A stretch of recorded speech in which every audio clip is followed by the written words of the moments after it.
Everyone, I'm Mrs. Grace.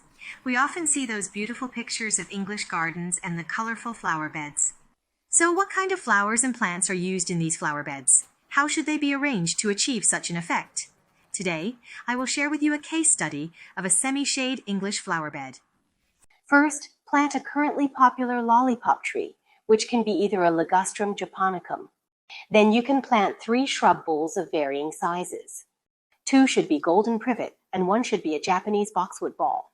Position the 3 balls in a triangular arrangement. At the back, plant a hydrangea paniculata. The flowers of hydrangea resemble lilacs. Their flowering season extends from late June to September. Their flowers start off white, later turning pink, burgundy, or grayish-green. Then plant an endless summer hydrangea. It is one of the world's best-selling hydrangea varieties, blooming continuously from late spring to early autumn. Depending on the soil pH adjustment, the petals exhibit blue or red hues. You can plant a hydrangea arborescens then. It can be called a smooth hydrangea. Native to the US, the most popular variety is called Bella Annette. Because of its white flowers and easy care, it is widely used in gardens across North America and Europe. Oriental lilies are planted in front of hydrangeas. They are also called perfume lilies. The large, colorful, fragrant flowers have become mainstream products in the international flower market.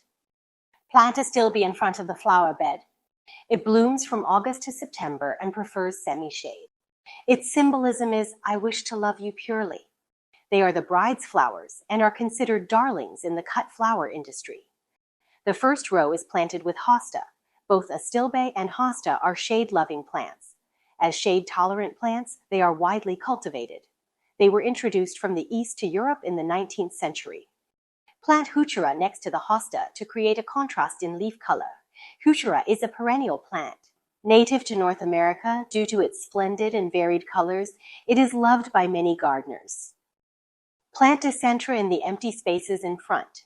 Dicentra spectabilis is a spring-flowering perennial that is hardy in semi-shady environments with plenty of diffuse light. In this flower bed, hydrangea paniculata blooms in late spring. Following that are the smooth hydrangea and dicentra. The endless summer hydrangeas, along with the pink oriental lilies, add color to the entire midsummer landscape.